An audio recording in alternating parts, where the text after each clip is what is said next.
Welcome back to the GSMC Chip Shot Football Podcast. For the last time on this episode and for the week, I want to get into what Caleb Williams said at the NFL Combine today. But before I dive into a good amount of the comments I picked out from his media availability, I wanted to remind you guys one last time to please, if you have any questions, if you want to engage with the show and ask me questions during the live show, to please use the tip and donations link running across the ticker below me.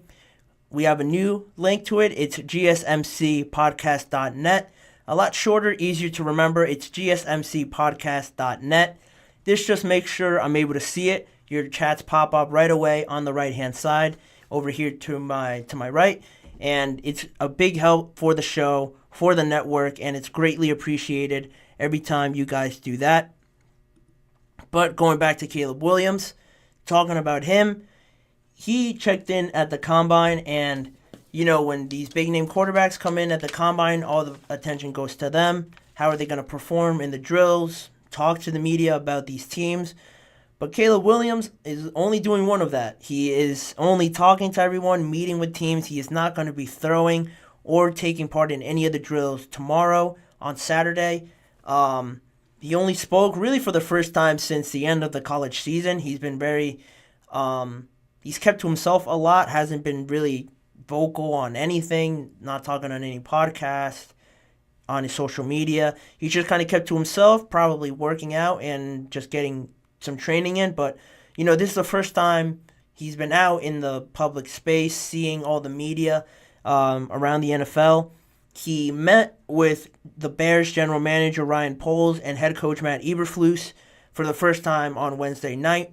Now he's back at the Combine talking with everyone, and one of the first quote I wanted to bring up was that just his overall thoughts on the Bears when they asked him about it. He said the Bears was an 8-9 team last year, 7-10. Sorry, that's pretty good for a team that has the first pick. They got a good defense, they got good players on offense, and it's pretty exciting if you could go into a situation like that.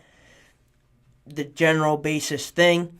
Later on in the interview and just in the article I read from CBS, or actually Yahoo Sports, one thing that Williams wants from the organization that drafts him most of all is that he stressed a lot that he is a winner. He wants to win. That's basically the tipping point, the tiebreaker, whatever you want to call it, in these discussions that he has with teams.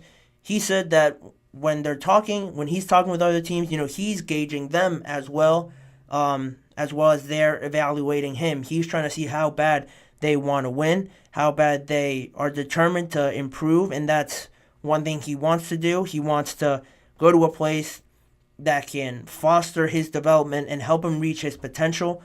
That's a big point that a lot of outlets have said. So he wants to, get a gauge on all these teams that are interested in him, how bad each of them wants to play. He also mentioned with the Commanders that he would love to play for them as well. He's obviously from that area in Washington, so he added that in there. He also gave a reason why he gave that interview with ESPN before the draft, and his words were, "Y'all rarely see me speak, ever. As y'all know, I don't really go out and speak much, but this was important to me, that I wanted to put something out there before I came here, especially with all the noise and things like that that's been brewing." And that's another thing that I saw over this past week. One executive or somebody connected to college football said that he looked into the NIL money and all the things that Caleb Williams was able to benefit off of in college, and he said, I'm paraphrasing, that it was definitely not like having a college quarterback on your roster. It was more like having an NFL player with how big, how popular he had become. And when I saw that, I thought a lot of people could take that the wrong way. They could take it as, Caleb Williams feels that he is a bigger player than he is. He might have a bigger head than most people really know. He's not vocal about what he thinks, what he's feeling. He doesn't post that much on Instagram, so a lot of people don't get to see insight into what he really is like. So if they see a report like that, they might think like, oh, this guy's way in over his head. He thinks he's bigger than he is. He thinks he's more valuable than what the team values are. And, you know, he came up to the podium, he defended himself, he gave a reason why he wanted to talk, and I thought that was very important. But moving on to another issue that might rub people a little bit the wrong way is not that he's not doing the medical at the combine. And just his thoughts on that were that he said I didn't feel the need to go out there and throw. Or actually, that's the wrong quote. He said, for the medical stuff, I'll be doing the medical stuff, just not here in Indy. I'll be doing it at the team interviews. Not 32 teams can draft me. There's only one of me. So the teams that I get to for my visit, so the teams that will have my medicals, so the teams that I will meet with will have my medicals, and that will be it. Again, all these comments to me seem that, he's very straightforward. He's not going to really sugarcoat anything.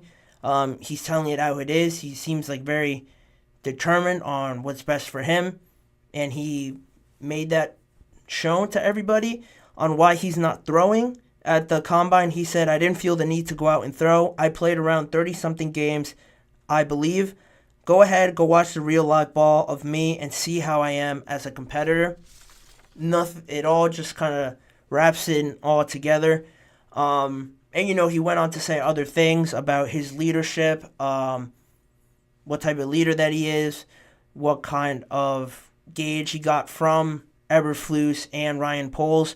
And after I read that, to be quite honest, I didn't know too much about Caleb Williams, how he was as a person, how his character was. I did tune in, obviously, to watch some games because of the excitement news around him, but that was pretty much it. And I think that's where a lot of people stand. They know who he is as a player, his talents through the roof. He's exciting, he's magical, creative, all the adjectives you want to throw onto him. But you got to know him as a person. That's a huge thing Ryan Poles mentioned over this past week in the combine, that, he's got to get to know the person. That's a huge part of it, especially in a big market like Chicago, where there's a bunch of news, a bunch of critics every day, after the games, before the games, throughout the week. It could get very loud for some people, and a lot of people might not be able to deal with that. And he has to get to know the person. And I think Caleb Williams, after this interview, gave a good impression, at least to me. Gave me a bit more insight into the kind of person that he is. I feel that he is a very tight-knit circle kind of person. He doesn't let a lot of people in. He's got his own group of people that he trusts. Like I mentioned before on a few past episodes, that he doesn't even have an agent. It's just his dad, his publicist, and his team that he has around him that handle everything. So, he's got his close friends, his close team that he, trusts. But other than that, he's not collaborating with other people. He's not on social media. He's not voicing what he thinks. He's very honed in on himself, getting the best out of himself. And I think, one, that's a great quality to have if you're a quarterback, but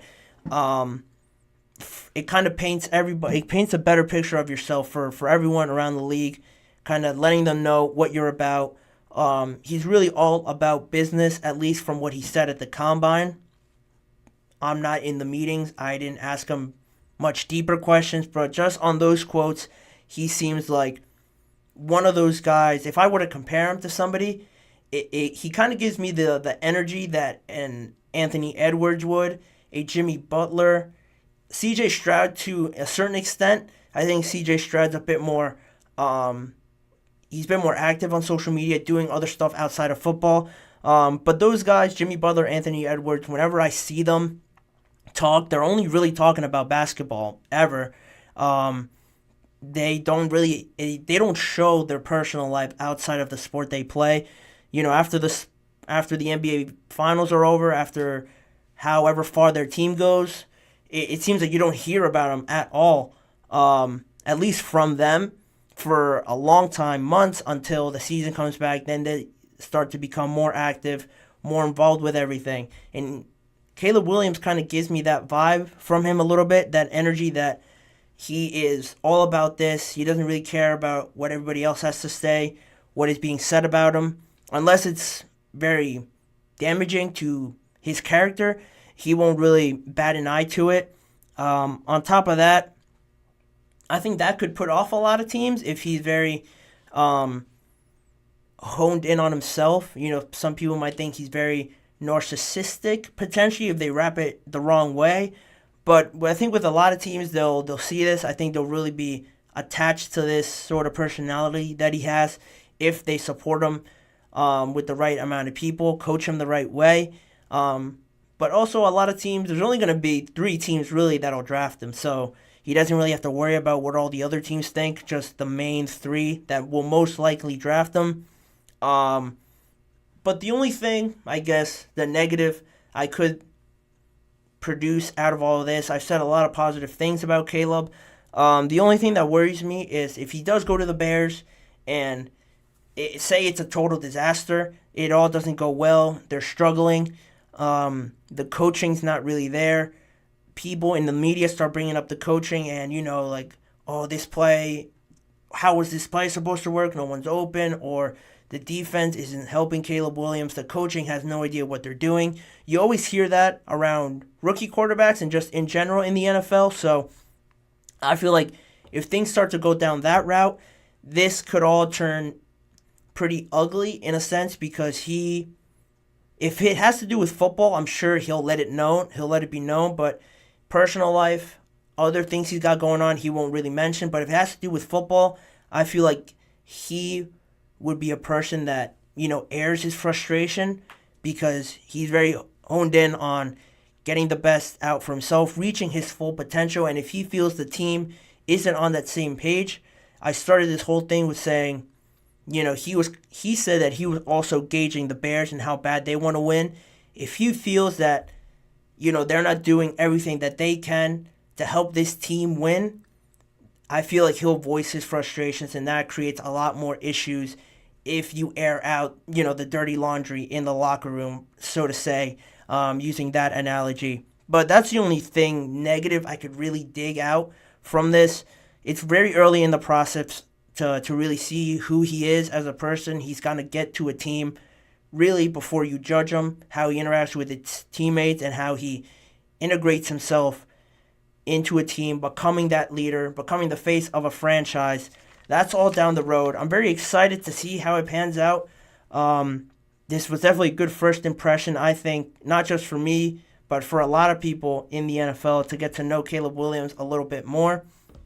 But just like I said, we will see where he takes us, where this combine takes us. Everything could be shaken up in just a matter of days, so who knows where we'll end up. But in terms of this show, where we'll end up on this show, we are at the end, unfortunately, of the podcast of the week show. So with that being said, again, as always, I want to give a huge thank you to everyone listening, or who tuned in late, or who watches afterwards as well. Please remember to like, follow, and subscribe to the GSMC Chip Shot Football Podcast presented by the GSMC Sports Network. Make sure to also follow us on Facebook, Twitter, Instagram, TikTok for more of the network's content. There's a lot of good stuff out there outside of this show and outside of sports, quite frankly, as well. There's a lot of podcasts out there. And if you do want to see more of me and the GSMC Chip Shot Football Podcast, please make sure to check out the GSMC Sports Network channel and the Podcast Network channel on YouTube for more of the live shows that I've already done, more of the YouTube shorts that I also produce, individual segments for the whole entire segments, entire live shows, if you don't want to see the whole live show or just want to tune in for one segment. But with all that being said, as always, I've been your host, Manny Moradiege. Tune in every weekday at 6:30 p.m. Eastern Time for more NFL and football conversations. Have a good weekend, guys. Take care, and I will see you guys all on Monday.